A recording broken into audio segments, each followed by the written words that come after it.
Okay, so I know what you're thinking. This is about to be one of those wild confessions you can't stop listening to, like, is this woman seriously saying this out loud?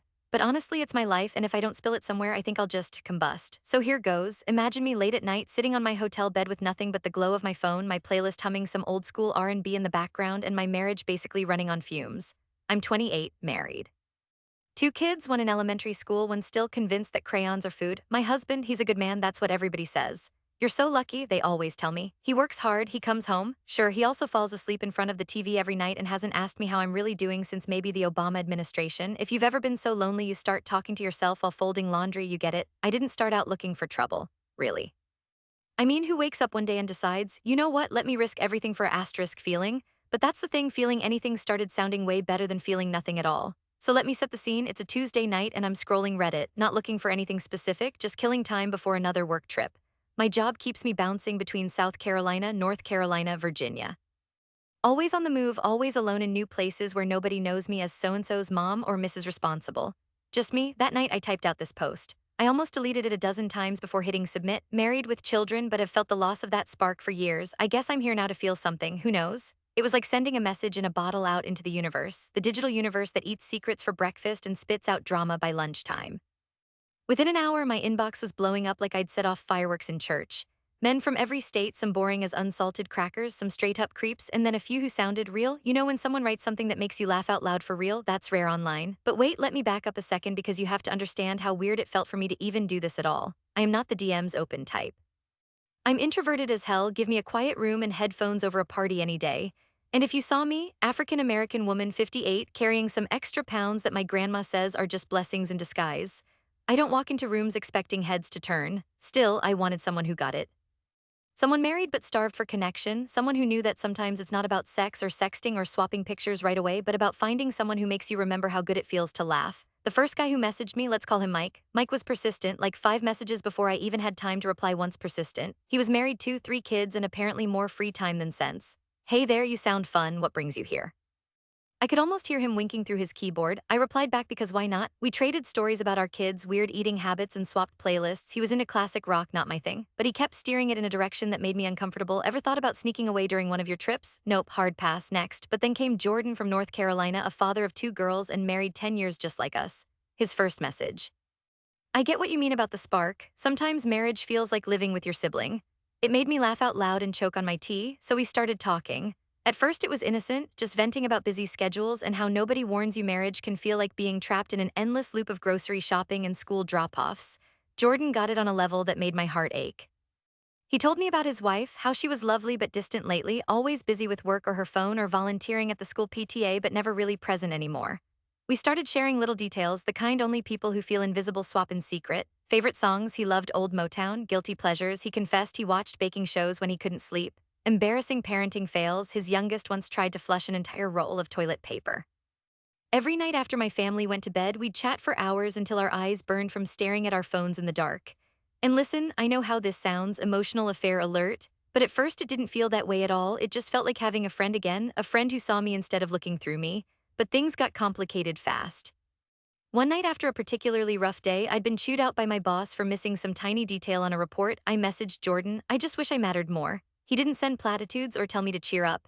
Instead, he wrote, you matter to me, 4 words. That's all it took to make my heart pound so hard I thought it would wake up everyone in the house. After that, everything changed between us. We started flirting, little things at first, inside jokes that made no sense to anyone else, memes sent back and forth, late-night confessions about dreams we'd buried years ago because grown-ups don't get to chase dreams. One night he sent me a voice note singing part of Marvin Gaye's Let's Get It On, off-key but so sincere I listened to it 10 times and giggled under my covers like a teenager. I wanted more, I craved more, but every step closer felt like stepping further away from the woman everyone thought they knew. Then came the question neither of us wanted to ask but couldn't avoid forever. Do you want to meet up? Oh boy, that question sat between us for days while we danced around it like scared kids at their first dance. At this point I should probably mention, my job sent me traveling all over those exact states, South Carolina, North Carolina, Virginia, which meant fate had basically set up a chessboard for disaster with both our pawns right smack in the middle. He suggested coffee first, public place, broad daylight, as harmless as possible under circumstances that were anything but harmless. I said yes without telling anyone, not even my best friend who swears she can read my mind but somehow had no clue what was brewing beneath my calm surface. The morning of our meetup, I must have changed outfits 6 times before settling on jeans and a top that said I'm casual but not I'm trying too hard. My hands were shaking so bad putting on mascara felt like diffusing a bomb. We met at this little cafe outside Charlotte, the kind with mismatched mugs and indie music playing too quietly, and when Jordan walked in, let's just say photos never do anybody justice either way. He looked both more nervous and more handsome than any picture could have shown. We hugged awkwardly, it felt both wrong and so right, and then we sat across from each other pretending this was just another normal Tuesday morning instead of potentially blowing up two families, lives with caffeine and conversation. For 2 hours, we talked about everything except our spouses. Jobs, music, he made fun of my love for slow jams, books he admitted he barely reads unless forced, favorite childhood memories, mine, dancing in my grandmother's kitchen, his, fishing with his granddad. At one point, our hands brushed reaching for sugar packets, we both froze and then laughed because seriously, could we be any more obvious? When we left the cafe, neither of us said what we were really thinking. Was this just coffee, or were we two people standing on the edge of something much bigger? Driving back to my hotel afterwards felt surreal. I kept replaying every moment in my head, wondering if anyone could tell just by looking at me that something inside had changed forever. That night, Jordan messaged, "I haven't felt this alive in years." Neither had I, and that scared me more than anything else. Over the next few weeks, we kept meeting, always careful, always looking over our shoulders like fugitives whose only crime was wanting someone to truly see them again. We never crossed any physical lines beyond holding hands once, but emotionally, we were tangled up tighter than headphones stuffed inside a purse. Then came the night, the one where everything nearly came crashing down. My husband noticed something was off. He asked why I seemed distracted lately, why my phone suddenly never left my side, even during dinner or movie nights with the kids snuggled between us on the couch. I lied, I said work was stressful, deadlines piling up, clients demanding answers yesterday, but inside, guilt gnawed at every word until I almost couldn't breathe from holding secrets so heavy they threatened to crack open right there at the dinner table between bites of macaroni and cheese. I tried pulling back from Jordan, but every time I did, he'd send some silly meme or song lyric that pulled me right back into our little world where nothing existed except laughter and longing glances exchanged across crowded cafes where nobody knew our real names or stories. Eventually, Jordan confessed, "I think about you all day long, even when I shouldn't." What do you even say to that? So here's where things hit peak drama. One weekend while traveling for work in Virginia, a storm canceled all flights home, so I ended up stuck overnight with nothing but cheap takeout and hours alone in my hotel room staring at the ceiling wondering if this was how people wound up making choices they regret forever. Jordan called, not just texted but called asterisk, his voice low enough that goosebumps raced down my arms even though he wasn't there beside me. "I wish I could come over." "Me too," I whispered before hanging up quickly because desire is dangerous when mixed with loneliness and opportunity. But even hanging up wasn't enough. I spent half the night arguing with myself. Is wanting happiness really so wrong? Does loving your family mean giving up pieces of yourself forever? How much can one woman shrink herself before she disappears completely? And if nobody sees you anymore, do you even exist? You ever ask yourself questions like these at 2 a.m.? Trust it'll mess with your head. And yet the next morning life snapped back into place like nothing happened. Kids FaceTiming asking when mommy would be home, husband texting updates about homework battles. She says she did her math but refuses to show her work. It felt both comforting and suffocating all at once, you know? I made myself promise I wouldn't text Jordan again, but broke that promise before breakfast because I needed someone to remind me I wasn't invisible after all. But reality has a funny way of catching up. Even when you think you're being careful, one afternoon I forgot to log out of Reddit on our family laptop. My daughter innocently opened Safari looking for a coloring page, and there it was, inbox full of messages with subject lines like, "When can I see you again?" I heard her call from upstairs, "Mommy, your computer is acting weird." I sprinted faster than I ever have in heels, but not fast enough.